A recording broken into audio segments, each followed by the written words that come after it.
Donnie and Dolly. The team is supported by ableauctions.ca. Closing your business? We can help.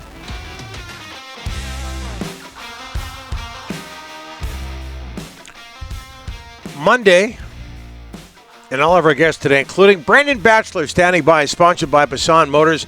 Passan Motors helping you dine in or dine out all February long with a $500 gift card with your next vehicle purchase. Also, they are taking away the GST. Learn more at Passan Motors, BASANT Motors.com. Just before we get to Brendan, Delaney's OK Tire and Langley inbox. Big Joe in North Burnaby, God's country. We forgot to mention this. Great game by JT Miller yesterday. Ooh. 2 goals and first star. Too bad it wasn't for us. Big Joe meaning Vancouver. Of course, JT Miller was pretty good for the Americans as well at the Four Nations. As we bring in Brendan Batchelor, voice of the Canucks on Sportsnet 650, in the wake of the Canucks going 0-2, Vegas Saturday, Utah on Sunday. Brendan, thanks for doing this, sir. How are you? I'm well. How are you guys? Thanks for having me. Very well. Very well. Do you agree with Rick Tocchet, Brendan? I guess it's hard not to, that this team is doing and we haven't heard his clip yet, but this team is doing a poor job of putting the puck on the net. Yeah, well, certainly last night they did. I thought it was much better on Saturday in Vegas, where I think they had 19 shots in the third period when they were trailing. But Tocchet talked about, creating rebounds and needing to get to those loose pucks or hold on to pucks to make plays. And, these are the issues the Canucks have been having offensively. I know there's a lot of criticism out there from people that think that Tocchet wants them to play dump and chase hockey. But you listen to him talk after most games. He talks about holding on to pucks. He talks about wanting guys to make plays, and now he's talking about getting pucks to the net, or more importantly, pucks on net. Because I think, this has never been a high-volume shooting team under Rick Tocchet, and he's always talked about he doesn't want shots just for the sake of shots. But when you have opportunities to get it to the net, if you have open looks, you've got to take them, and then more importantly, you've got to test the goaltender. And I believe the stat he brought up in his postgame was 15 shots that missed the net last night.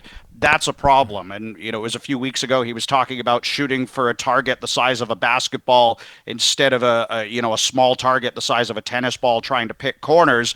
And for some of the most skilled players on this team who this group relies on for offensive production, it feels like maybe there isn't a ton of confidence there right now. And when that happens, guys try to pick their spots and ultimately you end up missing. And at that point, it's an easy night for the other goaltender when you're not even making him make saves, even if they are routine stops by throwing the puck into his chest.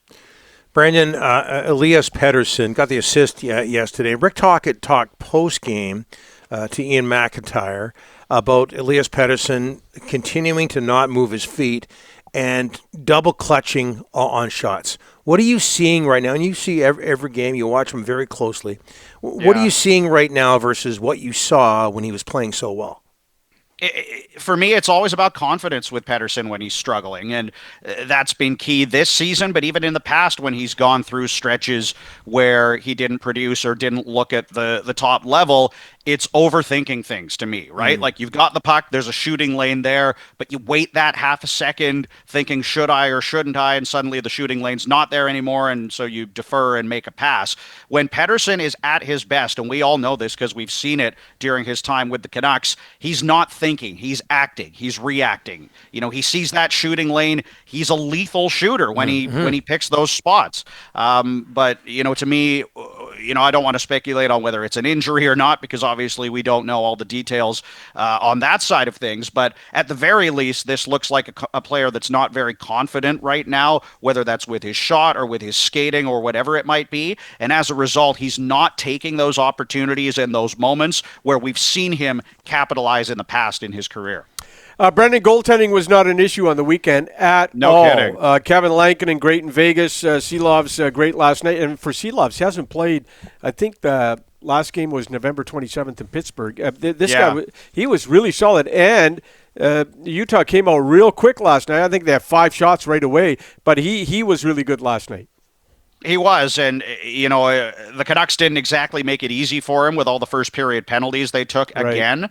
But that has to be encouraging, not just for Shilovs individually to get back into the NHL and have a strong game after the way things went early in the season, but for the organization as a whole. With Demko out right now, another back-to-back coming later in the week, you're probably going to have to rely on Shilovs to play again, and depending on how long Demko's injury is, he might have to play a fair bit here in the next few weeks. So the fact that he looks more like the Artur Shilovs that we saw in the playoffs last year is incredibly important for this group over the next little bit as they try to hold on to that playoff spot. And then, no surprise, Kevin Lankinen came back and had a great game on Saturday. And, we were talking about confidence or maybe lack thereof with Pettersson. I can imagine Lankinen is floating on air right now after signing that extension and knowing he's going to be here for the next few years. And I thought it showed in his play on Saturday. And, that's been one of the great stories for this team this year is in spite of all the injuries, in spite of all the noise around the team, goaltending hasn't been a big problem for them in spite of the fact that Demko's missed a lot of time. So that's a good news story around this team right now. And hopefully for both Lankinen and Shilovs, that continues here in this little stretch without Demko. The Canucks have scored 9 goals in their last 5 games, 25th in the NHL in scoring. I don't know how it gets better. You're missing Quinn Hughes, who creates so much of the offense. He's not there. But, man, oh, man, did you see that? I mean, last year, were they not a top 10 NHL scoring team? And this year, they've just dropped right off the cliff with goals. Yeah, well, and ultimately when that happens, you have to look at the top players and say, are you producing enough? And, not just to pick on Pettersson, because we all know his offensive numbers aren't where they've been in the past, but Brock Besser's on pace for a sub-30 goal season right now. Jake DeBrusk has scored a bit in the last couple of games. He's the only guy scoring for them right now, but he's been streaky in and out. He's on pace for just under 30 goals right now, too. And I believe it was, Saturday against Vegas, DeBrusk became the Canucks' first 20-goal scorer on the year. So they got some depth scoring earlier in the season. That's what allowed them to get by and win games without their top guys producing. Kiefer Sherwood was filling the net. Pius Suter scored a lot more regularly earlier in the year, but that hasn't happened as often. And to be honest, you don't expect those guys to score that often throughout the balance of an 82-game schedule anyway. So when the puck's not going in the net, the guys you look at are the guys that are at the top of the lineup, playing the most minutes, getting the most opportunity, and the guys that play on the power play as well. And ultimately, it's those players that aren't delivering enough in terms of putting the puck in the back of the net right now. Do you have a problem watching NHL hockey right now after the Four Nations?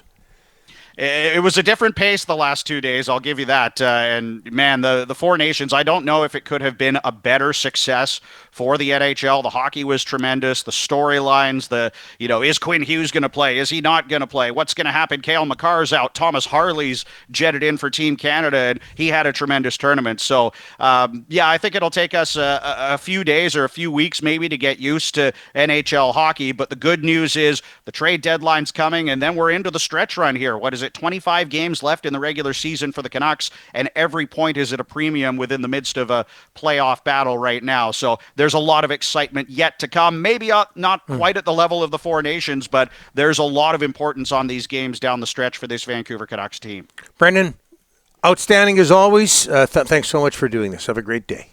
Thanks, guys. Have a good one. Appreciate it. Yeah.